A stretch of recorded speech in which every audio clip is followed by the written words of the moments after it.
Bismillahirrahmanirrahim.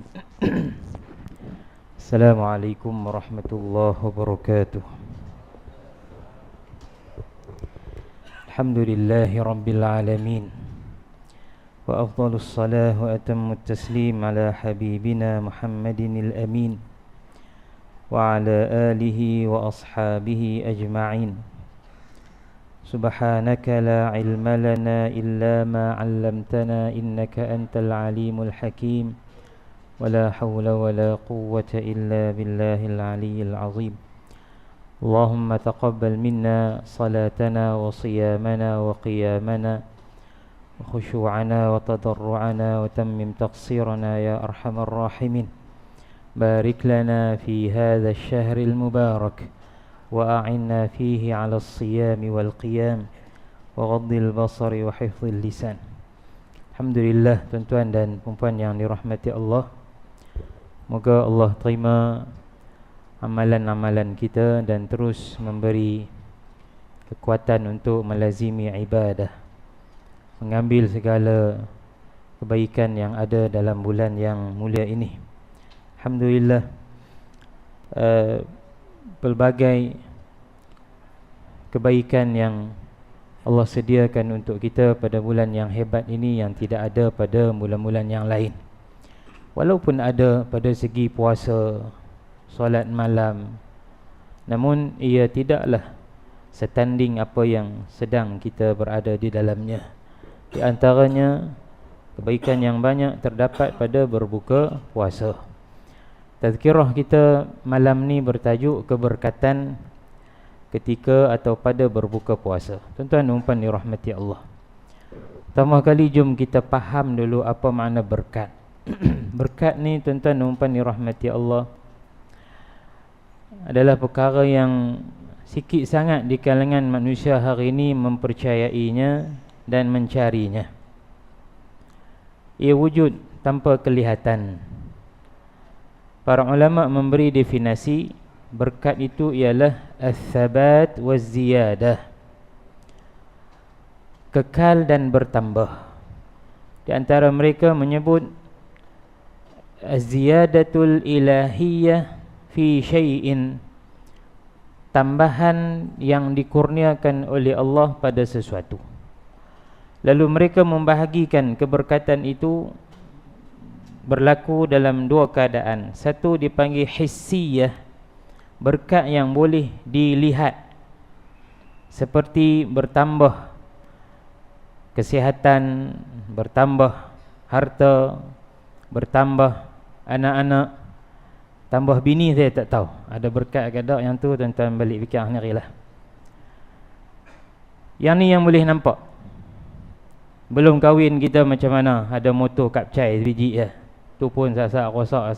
Lepas menikah kau elok motor, dapat anak tukang, dapat kereta sekali, kemudian beli rumah, sebelum tu menyewa. Ini di antara keberkatan apabila kita melakukan sunnah Rasulullah, iaitu berkahwin, yang kelihatan. Kemudian yang kedua, al-barakatul ma'nawiyah, keberkatan berbentuk ma'nawi yang tak boleh dipegang, disentuh dan dilihat. Itu kita dapat rasa, tuan-tuan dan puan dirahmati Allah, pada rajinnya kita buat ibadah, ringannya kita bangun melaksanakan ketaatan, beratnya kita untuk melanggar arahan Allah. Kita jadi mudah untuk menolong orang. Apa saja kebaikan yang sebelum ni kita duk rasa payah nak bangkit tidur, satu ketika selepas kita kuat hubungan dengan Allah, Allah beri keberkatan kepada kita, kita mudah dah bangkit tahajud, kita mudah dah mai salat subuh berjamaah. Itu adalah keberkatan ma'nawi, disebut keberkatan yang tak disentuh tetapi ia berlaku dalam kehidupan kita. Tuan-tuan dan puan dirahmati Allah. Dan dalam hidup ini memang kita kena cari keberkatan, dan ia satu perkara yang tak boleh hilang daripada fikiran kita. Di antaranya dalam kita menuntut ilmu dan menghantar anak-anak kita untuk menuntut ilmu. Belajar ni, kata para ulama, yang paling penting dalam menuntut ilmu adalah al-barakah, keberkatan. Laisa jam'al ma'lumat, bukanlah belajar itu sekadar menghimpun ilmu, maklumat. Dulu tak tahu yang ni, selepas 2-3 tahun tahu. Tapi belajar adalah min ajlil barakah, kerana keberkatan. Kenapa? Kerana al-ilmu ma'al barakah yuntijul amala. Ilmu bila bergabung dengan keberkatan, dia akan menghasilkan amalan. Karena itu ramai orang yang belajar, tapi ramai yang tidak beramal. Ramai saja orang yang memegang kesarjanaan yang tinggi, ada pangkat, kedudukan, tapi kelihatan rasuah, kelihatan yang jadi Freemason pun ada, kan? Tak torah hidup. Hang dah jadi seorang pendidik, seorang yang ada doktor, PhD dan sebagainya, tapi mengambil jalan kiri, menentang agama Allah Subhanahu wa ta'ala. Maka kerana itu, hidup ni kena cari keberkatan. Maka di antara yang Allah nak bagi kat kita adalah melalui bulan Ramadan ni. Di antaranya, kalau kemarin mungkin tuan-tuan dengan Al-Fadhil Ustaz bicara tentang keberkatan bersahur, kalau tak silap. Kemarin ke esok? Kemarin. Sebab kita makan sok dulu, baru kita buka puasa. Jadi cantik dia susun. Tasahharu, kata Nabi, fa inna fis sahuri barakah. Bersahurlah, kerana pada mengambil sahur itu ada keberkatan. Kita pun duk fikir, berkat tang mana? Kadang-kadang berkat ni dia bukan tally dengan logik akal kita.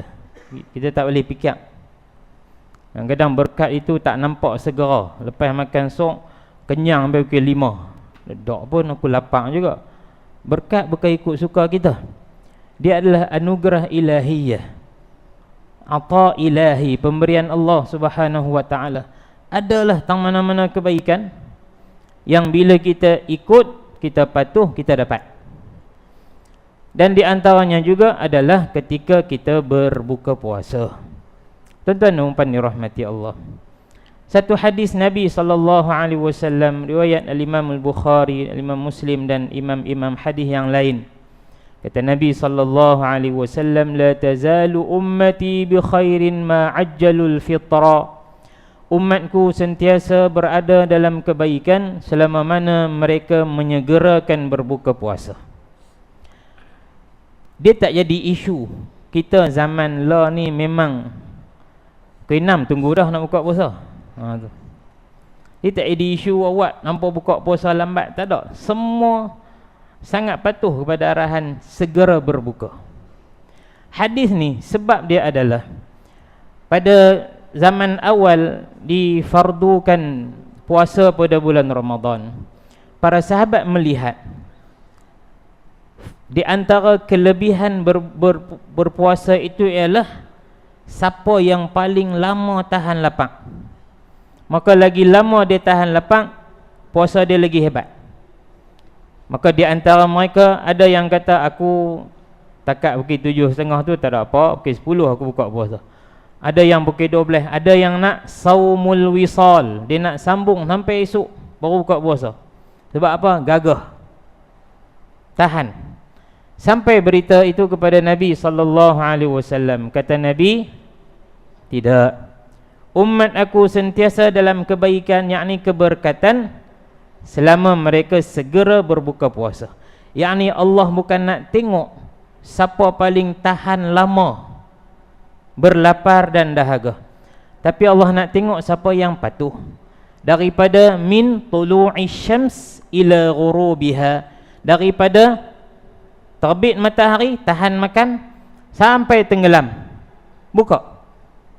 Kalaupun kita berada di satu negara yang mungkin siang dia lebih pendek pada musim sejuk, contoh sekarang ni, sahabat-sahabat kami, anak-anak kami sebahagian di Syria buka puasa pukul 6. Adakah pahala puasa mereka lebih kurang berbanding kita sebab kita buka puasa pukul 7.30?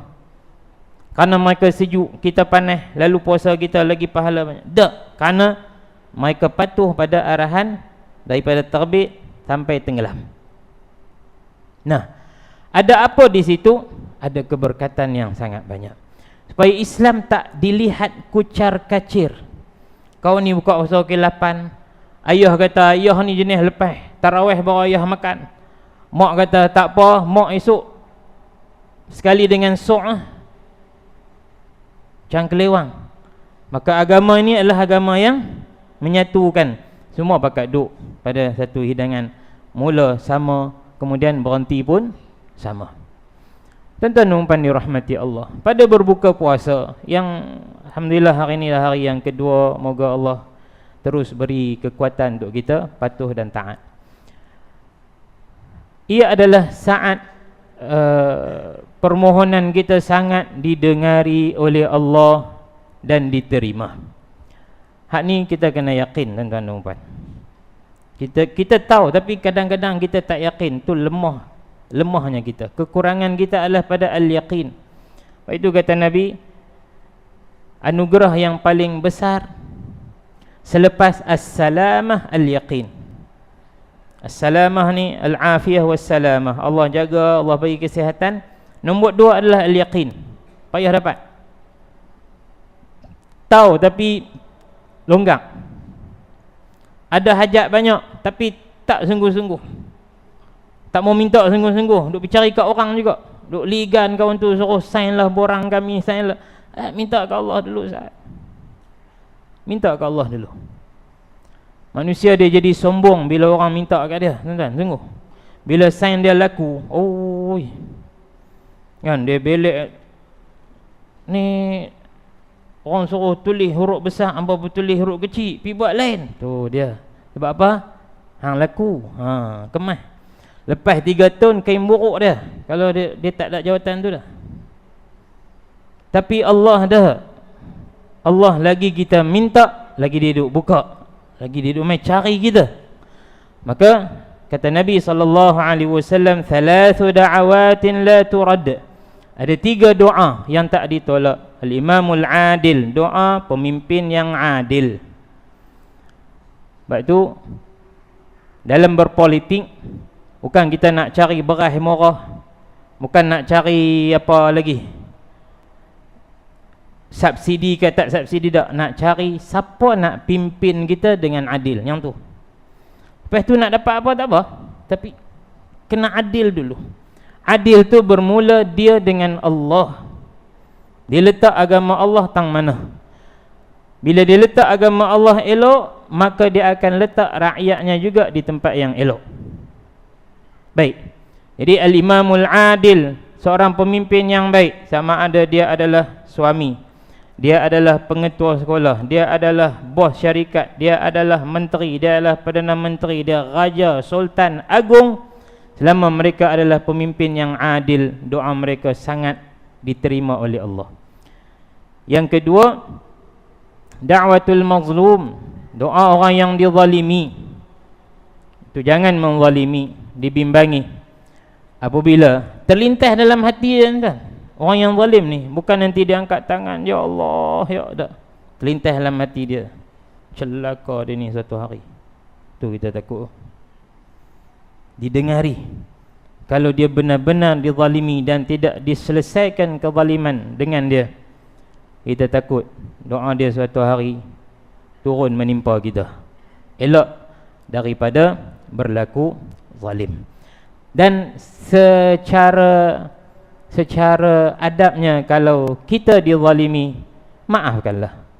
Seperti mana kata Nabi SAW, wa'fu amman zalamak, maafkanlah orang yang menzalimi kamu.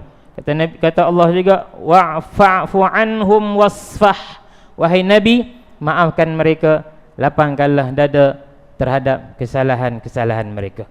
Dan yang ketiga, as-saimu hina yuftir, doa orang yang berpuasa ketika dia berbuka. Karena pada berbuka puasa ada keberkatan. Doalah Ustaz. Panggil anak-anak isteri kita mai duduk. Hak lain tu tutup Ustaz, doa. Apa hajat kita sebenarnya? Kita nak anak kita macam mana? Kita nak pasangan kita macam mana? Kita nak hidup kita yang kita pun tak tahu berbaki banyak mana. Kita nak pekerjaan kita bagaimana? Kita nak ibadah kita macam mana? Kita ada macam-macam masalah, tuan. Dalam bab ibadah kita, masalah kita semayang duk kira nak tunggu habis saja. Dalam kita nak bersedekah, duk berbelah bahagi, nak bagi berapa, tak apa, esok tak bagi. Ni masalah. Jangan lihat pada kekurangan duit saya. Ni masalah, ya Allah. Doa yang diajar kepada kita, Allahumma inni a'udzubika min qalbin la yakhsha'. Ya Allah, aku mohon berlindung daripada memiliki hati yang tidak khusyuk. Hari ini kita semua semayang di belakang imam yang sama, tapi hati kita macam-macam. Daripada awal sampai hujung. Masuk saya lah. Takbir ya, nampaknya macam esok budak nak main sekolah dah, lagu mana esok nak atok, buka puasa lah, apa semua dia main. Tuan-tuan kerja apa cara tuan-tuan lah? Tarawih pula. Banyak rakaat, lagi banyak masalah boleh selesai.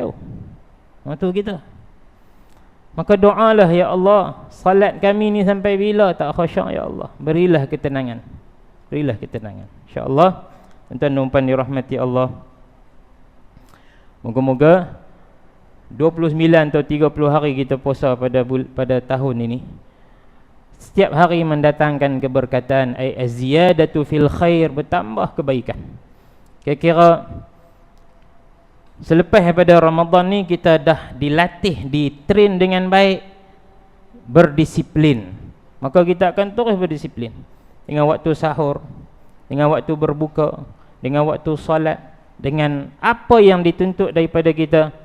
Latihan disiplin kita insya-Allah membantu kita di luar Ramadan menjadi hamba Allah yang tunduk dan patuh kepadanya, sehinggalah kita pergi bertemu dengan Allah.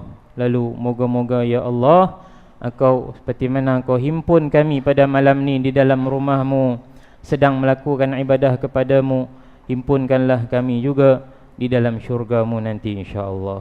Wallahu a'lam. Sallallahu ala sayyidina Muhammad wa ala alihi wa sahbihi wa sallam. Walhamdulillahi rabbil alamin. Assalamualaikum warahmatullahi wabarakatuh.